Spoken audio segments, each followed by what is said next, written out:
आज मेरी मजबूरी देखिए कि मैं गूगल की बुराई करने के लिए भी गूगल पर ही आया हूं कि सरकार का केवल एक फैसला, जिसमें यदि यह कह दिया जाए कि गूगल निकल लो तुम यहां से अब, और अगर इतना कर दिया जाए तो आप सोचिए कि कितना जबरदस्त नुकसान गूगल को होगा। असल विकास इस चीज में है कि हम अपना हित समझें, भारत का हित समझें, देशभक्ति को समझें, राष्ट्रभक्ति को समझें, देश की प्राथमिकताओं को समझें। साथियों, इसे केवल इतनी सी लाइन में अगर शुरुआत में मैं कहकर निकल जाऊं कि आज मेरी मजबूरी देखिए कि मैं गूगल की बुराई करने के लिए भी गूगल पर ही आया हूं, इसका मतलब आप समझ सकते हैं कि एक ऐसा मार्केट में अल्टरनेट ही नहीं है कि इसकी बात करने के लिए कहीं और प्लेटफॉर्म पर जाने का मौका मिले। विचार कीजिए कि अगर आप मौकों में फेसबुक को या फिर ट्विटर को चूज भी करते हैं तो फेसबुक और ट्विटर दोनों की दोनों कंपनीज भी अमेरिकन कंपनी है। विचार कीजिए कि किस प्रकार से अमेरिका की इन कंपनीज ने पूरी दुनिया पर एक अधिकार किया हुआ है कि मजबूरन हमें गूगल की शिकायत नहीं अपितु उसका विरोध करने के लिए भी गूगल के ही प्लेटफॉर्म पर आना पड़ रहा है। मार्केट की इस व्यवस्था को मोनोपोली कहा जाता है। आपके दिमाग में प्रश्न तो बड़ा बनेगा कि सर ऐसा है तो ना आते विरोध करने के लिए। हमने कहा बहुत अच्छी बात है सर, ऐसा है तो ये आपकी बातों को सुन क्यों रहा है, सुनने नहीं देता।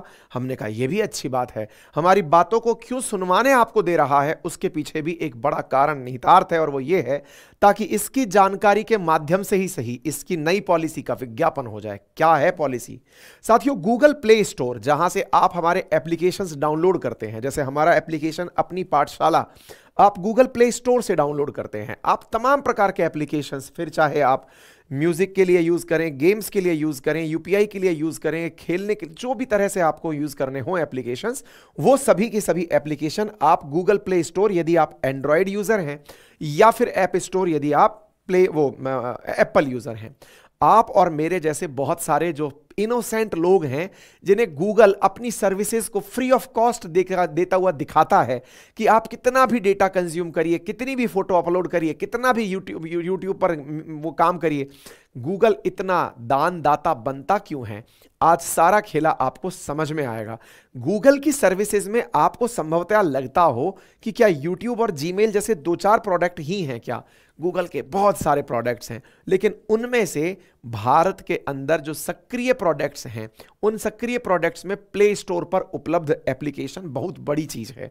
अब इन बातों के बारे में डिटेल से हम आगे चलते हुए चलेंगे। ये अनुपम मित्तल हैं जिन्हें आप लोग शार्क टैंक में देखते हैं। ये अपना विरोध करते हुए आए और यहां पर एक लाइन लिखी इन्होंने, जो लाइन बहुत ज्यादा चर्चा का विषय बन गई, और वो क्या है?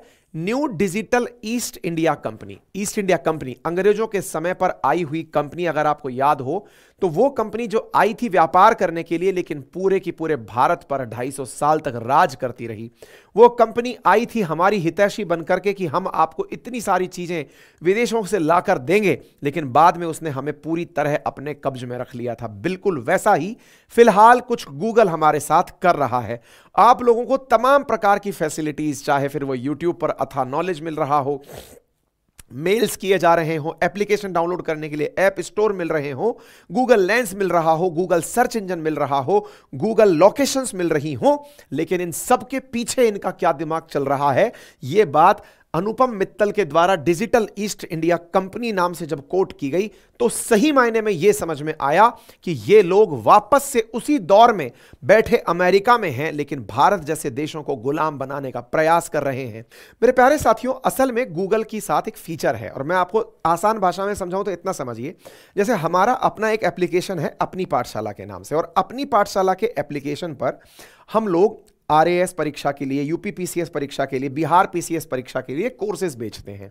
हमारी बहुत सारी टीम काम कर रही है, लगभग 25 से अधिक टीचर इन हाउस हैं, 25 से आउट हाउस हमने लिए हुए हैं। बहुत सारे लोग काम करके बेहतरीन कोर्स प्रोड्यूस करा के बेच रहे हैं। जब एप्लीकेशन पर कोर्स बिकता है ऑनलाइन, उदाहरण के रूप में मैं मेरा ही उदाहरण से आपको समझाता चल रहा हूं। मान लीजिए कि मैंने एक बहुत ही अफोर्डेबल प्राइस में कोई कोर्स निकाला, मान लीजिए मैंने 1999 का एक कोर्स निकाला हुआ है। अब मान लीजिए 2000 रुपए का जो ये कोर्स है, ये आपको मैंने दिया कि भाई आप इसको पढ़िए, तो आपने पेमेंट कैसे किया? आप गए, आपने एप्लीकेशन प्ले स्टोर से एप्लीकेशन डाउनलोड किया, ऐप के अंदर पहुंच गए, ऐप से आपने परचेज करना मेरा कोर्स शुरू किया। जो पेमेंट गेटवे का चार्ज है वो पे चार्ज लगा और बाकी जो पेमेंट है वो हमारे पास आ गया। जो पेमेंट हमारे पास आया उसमें से सरकार ने 18% जीएसटी मांग लिया, यानी 2000 के कोर्स के अंदर लगभग 360 रुपए सरकार ले गई। उसके बाद जो बचा उसके अंदर टैक्स स्लैब में जहां जहां हम आते हैं कि आप 30% स्लैब में आते हैं तो बचे हुए अमाउंट पर 30% सरकार फिर और ले गई। यानी कि कुल मिलाकर के अगर हम अपनी तरफ से यह बात करें कि ऑलमोस्ट हमारा कितना पैसा कट गया, तो 2000 रुपए का अगर हम कोर्स निकाल रहे हैं, 30% स्लैब में हम ऑलमोस्ट पहुंच रहे हैं, तो ऐसी स्थिति में 45% के आसपास पैसा सरकार ले जाती है। लगभग 1100 रुपए के आसपास इफेक्टिवली कंपनी को आकर पड़ता है, जो हमारी कंपनी आपके लिए कोर्स प्रोड्यूस करती है। ठीक है, ये उदाहरण मैं क्यों दे रहा हूं, अब आपको इससे आगे का खेल समझ में आएगा। क्या खेल है साहब? अब ये जो पैसा है ना, इस पर गूगल की नजर है। गूगल की क्या नजर है? गूगल कह रहा है कि पेमेंट गेटवे वाले को आप 1-2% चार्ज दे रहे हो, ठीक है, एप्लीकेशन तो आपने गूगल प्ले स्टोर पर डाला हुआ है, तो बोले फिर आप गूगल प्ले स्टोर पर 30% टैक्स पे करिए। अब वो टैक्स नहीं है, वो उसका सर्विस चार्ज है। मतलब विचार कीजिए, अगर कोई ये कहे कि आपका 2000, मैं मेरा ही कोर्स की बात कर लेता हूं, चलिए, मेरा जो फाउंडेशन बैच आता है 2000 रुपए वाला, वो 2000 रुपए वाले बैच पर 30% यानी कि 600 रुपए सीधा साफ करके गूगल पहले ही रख लेगा कि साहब ये तो मेरा हुआ। क्यों हुआ?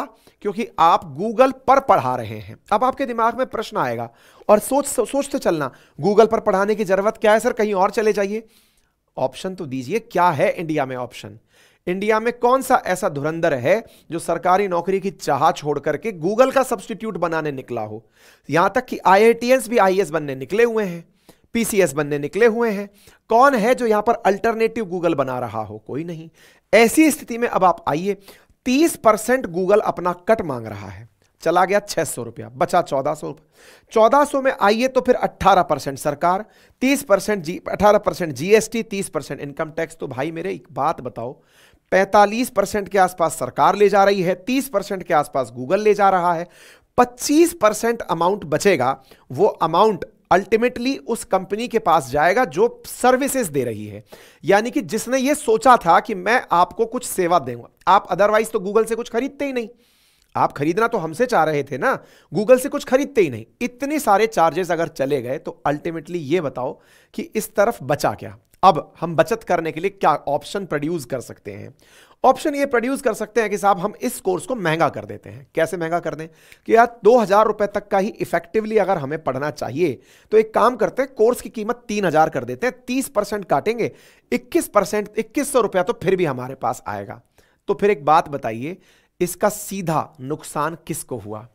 जो नुकसान अभी आपको मेरा लग रहा था, जब सारी कंपनीज के साथ ऐसा होने लगेगा कि सबके पेमेंट का 30% सीधा गूगल ले जाएगा, तो अल्टीमेटली कंपनी के जितने भी प्रोड्यूसर्स हैं, जितने भी कंटेंट क्रिएटर्स हैं, जितने भी एप्लीकेशंस के थ्रू सर्विस देने वाले लोग हैं, वो आप लोगों को चार्जेस बढ़ा करके लेंगे। अल्टीमेटली आपकी जेब से पैसा निकला। और जिसको यह लगता है कि मेरी जेब पर नुकसान तो नहीं पहुंचा, भाड़ में जाए दुनिया, बस यहीं से हमारे देश की सबसे बड़ी कमी उजागर हो जाती है। कोई आप ही की जेब से पैसे निकालने की तैयारी कर रहा है, वो 30% यहां से लेगा, कंपनी आपसे 30% बढ़ाकर लेगी, इनडायरेक्ट टैक्सेशन की तरह है। 30% बढ़ाकर लेगी तो प्राइजेस आपको आने वाले समय में कोर्सेज के महंगे। बोले सर हम तो किसी सस्ते वाले से ले लेंगे। भाई मेरे, अगर सस्ते वालों से ले लोगे तो वो तो बेच ही नहीं पाएंगे, क्योंकि इतना बचा ही नहीं पाएंगे, तो वो चैरिटी थोड़ी करने आएंगे। इससे अच्छा है वो मुफ्त में ही पढ़ा लें, या फिर उठा करके ऑफलाइन पढ़ा लें, जाके जाइए कि यहीं पर पढ़ा लेंगे, या फिर कोई सा भी काम कर लीजिए। गाना बजाने वाला फिर फ्री में बजा लेगा, बोले चलो हो जाएगा, ठीक है। तो आपको पहली बात तो ये समझ में आनी चाहिए, ठीक है। तो गूगल ने अपने इतने प्रकार की जो सर्विसेज हैं, इन पूरी सर्विसेज के अंदर क्या किया कि इसने गूगल प्ले स्टोर के ऊपर, कुछ इस प्रकार से दिखता है आपको गूगल प्ले, जहां से आप एप्लीकेशंस डाउनलोड करते हैं, उस पर इसने सारा की सारा खेला कर दिया। अच्छा, अब इंटरेस्टिंग बात सुनो, कहानी के अंदर आज जागृति आई है क्या हमको, जब इसने हमारे यहां पर 10 एप्लीकेशंस को बाहर निकाल दिया? नहीं साहब, जब इसने शुरुआत में यह कहा था कि मैं एक ऐसा इंटीग्रेटेड सिस्टम लेकर आ रहा हूं, जिस इंटीग्रेटेड सिस्टम में लोगों को पेमेंट इन ऐप परचेज पर देना पड़ेगा। आप में से कुछ लोग एक बड़ा सवाल कर सकते हैं, और सवाल यह है कि सर एक बात बताइए, अगर इन ऐप परचेज की बात हो रही है तो गूगल के द्वारा जो गूगल सर्विसेज हैं, उनसे जरूरी है क्या पेमेंट करना? गूगल ने बकायदा 2 साल पहले ही, 3 साल पहले ही जनता को यह बता दिया था कि एप्लीकेशन वालों, अगर तुम्हारे दम हो तो अपना प्ले स्टोर बना लो, नहीं बना पाओ तो फिलहाल के लिए मेरी बात मानो। क्या कि आने वाले टाइम पर मैं तुम्हारे एप्लीकेशंस पर लगने वाले चार्जेस, ऐसा नहीं होगा कि एप्लीकेशन पर कस्टमर को लाए, फोन करके कह रहे हैं पेमेंट यहां से मत दे, वहां से दे देना। पेमेंट करने की चीज अगर कोई भी है आपके एप्लीकेशन पर, तो ऐसी स्थिति में बिल गूगल के थ्रू ही बनकर जाएगा। जब यह बात भारत सरकार को पता चली तो भारत का एक वॉच डॉग है जो इन चीजों पर नियंत्रण रखता है, CCI, competition commission of India, उसने कहा इधर आ गूगल, ये क्या कर रहा है भाई? बोले सर मैं ऐसा प्लान कर रहा हूं। बोले तू सोच भी कैसे सकता है ऐसा? ये ले तेरे ऊपर 1337 करोड़ रुपए का टैक्स लगा देते हैं या फिर पेनल्टी लगा देते हैं। गूगल के ऊपर 1337 करोड़ रुपए की पेनल्टी लगा दी गई। सीसीआई ने पेनल्टी इसके ऊपर एक चीज के लिए और लगाई, 936 करोड़ रुपए की पेनल्टी और लगाई। किस बात के लिए? असल में गूगल केवल यही नहीं कर रहा था, वो आपके पास आपके एंड्रॉइड फोन के अंदर ऑप्शन ही नहीं छोड़ रहा था। मतलब यह हुआ कि अगर आपके फोन में एंड्रॉइड यूजर आप हैं तो आपको दिखेगा ही इनबिल्ट गूगल, दिखेगा ही जीमेल, दिखेगा ही गूगल मैप, दिखेगा ही प्ले स्टोर।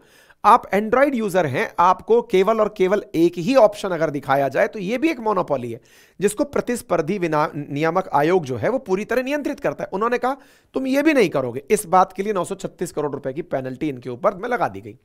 गूगल पर 936 करोड़ प्लस 1337 करोड़ की जो पेनल्टी लगी, लगभग 2,200 करोड़ रुपए की पेनल्टी लगी। गूगल इस बात से बौखला गया कि साहब अभी तो मैंने केवल सोचा है कि मैं ऐसा करने जा रहा हूं, मैं गूगल का पेमेंट सिस्टम लेकर आने जा रहा हूं, आपने उस पर इतना कर दिया। तो सरकार ने कहा, यानी सीसीआई ने गूगल से कहा कि हम तुम्हारी चीजों की जांच 2 सालों से कर रहे हैं। तुम मोबाइल के अंदर डालते ही केवल गूगल सर्च इंजन हो, तुम मोबाइल के अंदर डालते ही केवल प्ले स्टोर हो, तुम मोबाइल के अंदर डालते ही केवल ऐप स्टोर हो, ये नहीं होने देंगे। तो बोले फिर साहब? तो बोले इसके चलते में तुमने मोनोपॉलिस्टिक तरीके से पूरी चीजों पर नियंत्रण किया हुआ है। अगर तुम्हारा हाल यही रहा तो हमारे देश में पूरी तरह से आप लोगों के हम लोग गुलाम हो जाएंगे, हम पूरी तरह से आपके गूगल के अधीन हो जाएंगे। गूगल दया निधान होकर भी कितना कमाता है देखिए। गूगल का 2023 में जो टर्नओवर था वो $305 बिलियन था, कमाई $305 बिलियन थी, जिसमें इंडिया में 2022 में लगभग $94 बिलियन की इसने इंडिया से कमाई की है। ये कितनी होती है? ये इतनी है कि इंडिया का बायलैटरल ट्रेड अमेरिका से लगभग 110 या 120 बिलियन डॉलर का है, जबकि अकेला गूगल नामक प्रोडक्ट अमेरिका में बैठा है, इंडिया में केवल सर्विसेज देकर के वो इतना पैसा बना करके अमेरिका ले जा रहा है। ऐसी स्थिति में जब गूगल के ऊपर कंपटीशन कमीशन ऑफ इंडिया ने कहा कि तुम ऐसा नहीं करोगे, तुम अपने देश के, तुम हमारे यहां पर इस तरह की मोनोपॉलिस्टिक एक्टिविटी नहीं करोगे, इस बात से गूगल खफा होकर के हमारे ही देश में एक और बॉडी होती है जिसको NCLT कहते हैं, national company law appellate tribunal, यानी सीसीआई से ऊपर की एक एजेंसी होती है, अपीलेट ट्रिब्यूनल होती है, वहां पहुंच जाता है और वहां पहुंचकर कहता है कि सर मेरे ऊपर खामोखा इन्होंने 1337 करोड़ रुपए का वो लगा दिया है, फाइन लगा दिया है। दिसंबर 24 को ये पहुंचता है, दिसंबर 24 2022 को पहुंचता है। NCLT इसकी बात को सुनता है, सुन करके इससे कहता है कि देखो सीसीआई ने तुम्हारे ऊपर जो पेनल्टी लगाई है वो गलत नहीं लगाई है, तुम्हें वो देनी होगी, लगभग 2,200 करोड़ रुपए की पेनल्टी देनी होगी, क्योंकि तुम्हारा जो मोटिवेशन है वो गलत है। तुम भारत पर पूरी तरह एक अधिकार करना चाहते हो, भारत के लोगों की जेब से एक ही बार में पैसा साफ करके ले जाना चाहते हो। सोचो, जो गूगल आपको इतनी सारी फ्री सर्विसेज दे रहा है, अचानक आपको पता चले। आप दुर्भाग्य देखिए कि आज मुझे केवल और केवल एक माध्यम YouTube ही मिला कि मैं आपको यह बातें बता पा रहा हूं। दुर्भाग्य इसलिए है क्योंकि गूगल ने अपनी मार्केट में इतनी ज्यादा मोनोपोली कर ली है। अगर कोई छोटा मोटा स्टार्टअप तैयार होता भी है इस विचार को लेकर के, तो गूगल उसको फंडिंग कर देता है और अंत में उसके पूरे अधिकार खरीद लेता है कि ये तुम बना नहीं सकते, तुम्हें चलना है तो हमारे साथ ही चलना है, हमारे कंपटीशन में नहीं चलना है। इस प्रकार से पूरी दुनिया के अंदर इंटरनेट की जहां एक और क्रांति आ रही हो, वहां गूगल इस प्रकार से पूरी तरह नियंत्रण करता चल रहा है। विचार करिए, आज लाखों करोड़ों लोग ऑनलाइन पढ़ाई कर रहे हैं। भारत के अंदर ऑनलाइन सर्विसेज में पढ़ाई अपने आप में एक बड़ा सेक्टर है। विचार करिए कि उन सब बच्चों की 30% फीस को गूगल अपने साथ ले जाए तो न जाने कितने बिलियन डॉलर का सामान एक ही बार में पार करा ले गया। ये तो केवल गूगल के सर्विस में एजुकेशन की बात की है। विचार करिए तमाम प्रकार के अन्य ऑप्शंस भी हैं। चलिए आगे बढ़ते हैं। तो गूगल के ऊपर सीसीआई का जो लगाया हुआ फाइन था, एनसीएलटी ने कहा कि नहीं आपको देना पड़ेगा साहब। गूगल ने कहा कोई बात नहीं, सीसीआई ने पाबंदी लगाई है, मैं तुमसे ऊपर एनसीएलटी चला गया। एनसीएलटी ने भी नहीं बात मानी, मैं सुप्रीम कोर्ट चला जाऊंगा। इस बीच में एनसीएलटी ने उससे कहा कि तुमने हमारे पास अपील की है, इसलिए फिलहाल के लिए तुम 10% अपने ऊपर लगी पेनल्टी का तो तुरंत पे करो, क्योंकि तुमने ऐसा विचार भी कैसे किया कि तुम लोगों को एक ही चीज उपलब्ध कराओगे मोबाइल में और फीस के अंदर 30% तुम ले लोगे। इस बात के ऊपर तुरंत गूगल भागा और भाग करके 10% भी ना देने के मूड में वर्ष 2023 की शुरुआत में सुप्रीम कोर्ट पहुंच गया कि सर बचाओ मुझसे ये लोग पेनल्टी मांग रहे हैं। तुम लोगों की जेब से पैसा मांग रहे हो और तुमसे पेनल्टी मांग रहे हैं, तो तुम उसको बचाने के लिए भी, यानी कि 2200 करोड़ रुपए में से 22 करोड़ भी बचाने के लिए तुम सुप्रीम कोर्ट चले गए कि सर मेरे से पैसा मांग रहे हैं, सर बचाइए मुझे। सुप्रीम कोर्ट ने कहा कि मैं तुम्हारे इस मामले को सुनूंगा, लेकिन इस बीच में मैं तुम्हें राहत नहीं दे सकता।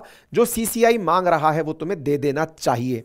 सीसीआई के लॉयर्स ने कहा कि सर ये हमसे 22 करोड़ भी बचाने के लिए चले आए, जबकि यूरोप में इनके ऊपर हजारों करोड़ की पेनल्टी लगती है, ये उसको बकायदा पे भी करते हैं। मतलब गूगल सर इंडिया को कुछ गांठता ही नहीं है, ये मानता है कि बस इंडिया के सुंदर पिचई को बिठाकर इंडियंस को खुश कर दिया है, बस पैसा इनसे जितना चाहो ऐंठ लो। गूगल की तरफ सुप्रीम कोर्ट ने साफ कहा कि देखिए बात ऐसी है, तुम्हारी इस जो प्ली है जिसमें तुमसे कहा जाए कि राहत दी जाए, इसको हम नहीं मान सकते। तुम्हें प्रॉपर तरीके से पेनल्टीज पे करनी होंगी। ऐसी स्थिति में तुम जाओ और पेनल्टी पे करो। लेकिन इस बीच में सीसीआई जाकर कैविएट लगा दिया। कैविएट का मतलब यह था कि सुप्रीम कोर्ट ने इनसे यह कहा कि देखो फाइनल वर्डिक्ट देने से पहले मैं सबकी बातें सुनूंगा, लेकिन सीसीआई ने कहा कि सर गूगल की बातें सुनो और उसकी बातों में ना आ जाओ, इससे पहले ही मैं आपको अनुरोध कर रहा हूं कि यदि आप उनके पक्ष में फैसला देने वाले हों या उनकी बात को सुनकर के फैसला देने वाले हों तो एक बार मेरी बात भी जरूर सुन लेना। कंपटीशन कमीशन ऑफ इंडिया ने जाकर अपनी बात करी। ये एक स्टेटरी बॉडी है, भारत सरकार द्वारा 2002 में निर्मित है। तो बोले एक बार आप मेरी बात भी सुन लेना। कोई बात नहीं साहब। तो भाई कैविएट लगाई गई। कैविएट का मतलब एक प्रकार की फाइलिंग लगा दी, पहले मुझे भी सुनना। आपके दिमाग में एक प्रश्न चल रहा होगा, एक तरफ तो आप बात कर रहे हो गूगल की दादागिरी की, यहां तो सीसीआई की दादागिरी देखने को मिल रही है। अरे सीसीआई ने दादागिरी तब दिखाना शुरू किया जब गूगल अनाउंस कर चुका था 3 साल पहले कि मैं तुम लोगों से 30% वसूलूंगा। तो सीसीआई इस बात के ऊपर पेनल्टी लगा के बैठा था भारत सरकार की तरफ से कि तुम सोच भी कैसे सकते हो। ऐसी स्थिति में जब सीसीआई और सुप्रीम कोर्ट के बीच में सारा मामला झूल रहा था, गूगल की गुस्ताखी देखिए। ये भाई साहब प्ले स्टोर में एंट्री करते हैं, भारत के 60 डेवलपर्स के पास मैसेज भेज देते हैं कि 15% इन ऐप पेमेंट आपको देना पड़ेगा। मतलब समझिए कि आपके यहां से जो भी परचेजेस हो रहे हैं उसका 15% आप हमें देंगे। अगर आपने 1 लाख रुपए फीस पाई है तो उसका 15,000 हमें दीजिए। सीधा सीधा उठा करके गूगल ने 60 ऐप डेवलपर्स के पास, जिस बीच में सुनवाई चल रही है, भाई जैसे ही ऐप डेवलपर्स के पास यह बात पहुंची, ऐप डेवलपर्स घबरा गए कि यह क्या हो गया। ऐसे ऐप डेवलपर्स के अंदर सबसे बड़ा नाम जिसको आप जानते होंगे, मेरी वजह से भी जानते होंगे, जिनमें नाम है अनअकैडमी का, कुकू एफएम का, ट्रूली मेडली का, क्वैक क्वैप का, ये सब लोग जिनके पास ये मैसेज पहुंचा लास्ट ईयर ही कि भाई 15% दे दो, बहुत विज्ञापन हो रहा है तुम लोगों का, बहुत पैसा कमा लिया ऑनलाइन, जितना कमाए 15% अब हमको दे दो, इसमें से अब जितना बेचोगे 15% हमको दे दो। ये स्टार्टअप्स थे सारे के सारे। ये तुरंत मद्रास हाईकोर्ट पहुंचे कि त्राहिमाम बचाओ भगवान। मद्रास हाईकोर्ट ने सीधा सा गूगल बिलिंग की पॉलिसी के ऊपर बात करने से इनकार कर दिया। बोले भाई देखो ये मामला ऑलरेडी सीसीआई के पास है, इस पर हम कुछ नहीं कर सकते। तो ये ऐप डेवलपर सुप्रीम कोर्ट पहुंचते हैं कि साहब मद्रास हाईकोर्ट ने रिलीफ देने से इनकार कर दिया है, सुप्रीम कोर्ट महोदय आप हमारी बातें सुनो। तो इन ऐप डेवलपर्स की बातें सुन ही जा रही थी। इस बीच में भाई साहब निकल कर आता है आपका ये एप्पल और आकर के 10 और एप्लीकेशंस को अपने ऐप से निकाल देता है और कहता है, तुमसे कहे थे ना पहले ही, 3 साल पहले कह दिए थे कि अगर पेमेंट का 30% नहीं दोगे तो तुमको टिकने नहीं देंगे। आप सोचिए, इसे कहते हैं तानाशाही, इसे कहते हैं एक अधिकार। गूगल का वो एक अधिकार जिसके चलते वो भारत की इकोनॉमी पे इतना कड़ा प्रहार कर रहा है। लाख से अधिक एप्लीकेशंस हैं भारत के द्वारा बनाई हुई, जिनमें से 100 से अधिक यूनिकॉर्न बन चुकी हैं। ऐसी स्थिति में विचार कीजिए कि भारत की इस इकोनॉमी का अगर 1/3 हिस्सा उठाकर गूगल एक बार में ले जाए, इससे बड़ा एक अधिकार क्या होगा, इससे बड़ी मोनोपोली क्या होगी। यह है असली तानाशाही जो दिखाई नहीं देती, जिसको आप केवल यह सोचकर समझ लेते हैं कि मुझ पर थोड़ी आई है, औरों पर आई है, लेकिन सही मायने में यह सब पर आई है। क्योंकि जैसे ही यह एग्जीक्यूट होगा, आप सबकी जेब से 30% निकलेगा। आप में से कहेंगे हम तो ऑनलाइन करते ही नहीं है। मेरे भाई, अगर आप मुझे सुन रहे हैं इस समय पर, तो आप ऑनलाइन हैं, बस यही पर्याप्त है। आपकी जेब कब कटेगी यह आपको नहीं पता है, ठीक है। आप में से कुछ लोग कहेंगे, सर ऐसा नहीं लग रहा है आजकल आप बहुत ज्यादा क्रांतिकारी हो रखे हैं। हमने कहा कैसे? सर ऐसा लग रहा है आप अमेरिका के खिलाफ खुलकर बोल रहे हैं, साथ में अब आप गूगल के खिलाफ पहले भी बोल चुके हैं। क्योंकि अमेरिका के खिलाफ जब आप बोलते हैं, यूट्यूब आपके वीडियो को दबा देता है, तो आप यूट्यूब के खिलाफ बोल रहे हैं। आपका खुद का एप्लीकेशन अपनी पाठशाला गूगल प्ले स्टोर पर है। सर ऐसा तो नहीं कल को आपका एप्लीकेशन भी डिलिस्ट कर देगा? होना है, आज नहीं तो कल वो होना है, क्योंकि इसके सामने हमने ऑप्शन ही क्रिएट नहीं किया हुआ है। हम सबकी मजबूरियों में से एक है ये, क्योंकि ऐप स्टोर पर एप्लीकेशन है तो उसका कोई ऑल्टरनेट नहीं है। ऑल्टरनेट के नाम पर फिर बनेगा ऑल्टरनेट, और वो क्या बनेगा? हम लोग आपसे ये कहेंगे कि भाई सुनो, गूगल से डायरेक्ट डाउनलोड कर लेना, ऐप स्टोर से मत लेना या प्ले स्टोर से मत लेना। लेकिन उसमें इतने ज्यादा हैकिंग जैसी दिक्कतें आ सकती हैं जिसके बारे में हम मेंटली प्रिपेयर नहीं है। ये कह ही रहा है कि मैंने सिक्योर्ड एनवायरनमेंट दिया हुआ है इसलिए पैसे लूंगा, मैं सिक्योरिटी देता हूं इसलिए पैसे लूंगा। सरकार निकल कर आती है और क्या कहती है, हम ऐसा होने नहीं देंगे। क्या नहीं होने देंगे? कि गूगल देवता आप बैठे होंगे अमेरिका में बैठकर, लेकिन आप हमारे एप्लीकेशंस को अनलिस्ट नहीं कर सकते, हटा नहीं सकते, वापस एप्लीकेशन लग जाने चाहिए। और हुआ, यह है असली लोकतंत्र की ताकत। और साथियों, लोकतंत्र में आपके हाथ में जो ताकत है, यही ताकत है एक बनकर रहने में, झगड़ने में नहीं है। आप जब एक बनकर रहे तो ताकत देखिए। सरकार मजबूती से बोलती है कि गूगल इंडिया स्टार्टअप रो के बीच में जो ऐप की डीलिस्टिंग हुई है, हम उसे अलाउ नहीं करेंगे। मिनिस्टर अश्विनी वैष्णव जी ने तुरंत बयान दिया, तत्काल प्रभाव से गूगल ने 10 की 10 एप्लीकेशंस को वापस ऐप स्टोर पर दिखा दिया। क्योंकि सरकार का केवल एक फैसला, जिसमें यदि यह कह दिया जाए कि गूगल निकल लो तुम यहां से अब, और अगर इतना कर दिया जाए तो आप सोचिए कि कितना जबरदस्त नुकसान गूगल को होगा। मेरे प्यारे साथियों, दुनिया के बाहर के लोगों को ना हमें अंदर तोड़ने का मौका मत दो। हम सब यूनाइटेड हैं, हम सब लोग मिलकर अपने हितों की बात करना जानते हैं, तो सही मायने में भारत का हित निश्चित होगा। मैं कईयों बार आप लोगों से कहा हूं कि असल विकास इस चीज में है कि हम अपना हित समझें, भारत का हित समझें, देशभक्ति को समझें, राष्ट्रभक्ति को समझें, देश की प्राथमिकताओं को समझें। और अगर ऐसा होता है तो निश्चित ही वो दौर भी आएगा जब गूगल को सरेंडर करना पड़ेगा। वो दौर भी आएगा जब आप में से ही बैठा कोई लिसनर गूगल से बड़ा सर्च इंजन बनाएगा। एक समय ऐसा लगता था कि गूगल की मोनोपोली है, लेकिन उसी बीच में चैट जीपीटी आया जिसने गूगल की जड़ें हिला दी। हो सकता है एक दिन भारत का आए। टेक्नोलॉजी में बैठा हुआ कोई आप ही के बीच में मेरा भाई एक दिन इन अमेरिकी कंपनियों को उन्हीं का आईना दिखा दे। आज चीन बड़ा बना है, उसके पीछे का बड़ा कारण है उसने अमेरिकी कंपनीज को अपने यहां एंटर ही नहीं करने दिया हुआ है। अमेरिका की कोई कंपनी अलाउड नहीं है। ऐसी स्थिति में ये चाहे फेसबुक हो, ट्विटर हो, ये अलाउड नहीं है। ये मुद्दा है बड़ा समझने का। तो संभवतया आप इस बात को समझ रहे हो, अभी भी बादल टले नहीं हैं। यह बड़ी संभावना है कि गूगल मानेगा नहीं, लेकिन ऐसी स्थिति में आवश्यकता है कि सरकार इनके साथ सख्ती से पेश आए। आवश्यकता है इस बात की कि सरकार इस बात पर बहुत मुखर होकर राष्ट्रहित की बात को ध्यान रखते हुए, क्योंकि अगर प्राइजेस बढ़ते हैं तो वो सबकी जेब से कटेंगे। और सही मायने में कहा जाए तो ये जो मार्केट है ना, उसकी मोनोपोली। मेरे प्यारे साथियों, इकोनॉमी में मार्केट के अंदर 3 प्रकार के कंपटीशन कहे जाते हैं, मोनोपोलिस्टिक, ओलिगोपोलिस्टिक और परफेक्ट कंपटीशन।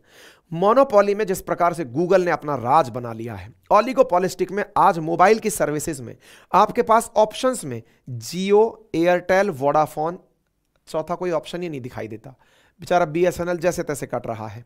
सरकार को चाहिए कि 140 करोड़ के देशवासियों के लिए केवल 3-4 कंपनियां ही भविष्य निर्धारित ना करें, और कंपनीज को भी ऑप्शंस दिए जाएं, नए स्टार्टअप्स को मौके दिए जाएं, ताकि ये मार्केट ओलिगोपॉली से परफेक्ट कंपटीशन की तरफ निकले। देश को आवश्यकता है क्रॉनिक कैपिटलिज्म से बचने की, देश को आवश्यकता है नव उपनिवेशवाद से बचने की, देश को आवश्यकता है दोबारा से गुलाम होने से बचने की। मेरे प्यारे साथियों, आपकी जागृति, आपके द्वारा चीजों पर तत्परता से रिएक्ट करना और इस प्रकार के विषयों को समझना, यह अपने आप में एक बहुत बड़ा पैमाना बनता है। फिलहाल के लिए इतना ही। बाकी आप इस विषय पर क्या सोचते हैं कमेंट बॉक्स में जरूर बताएं।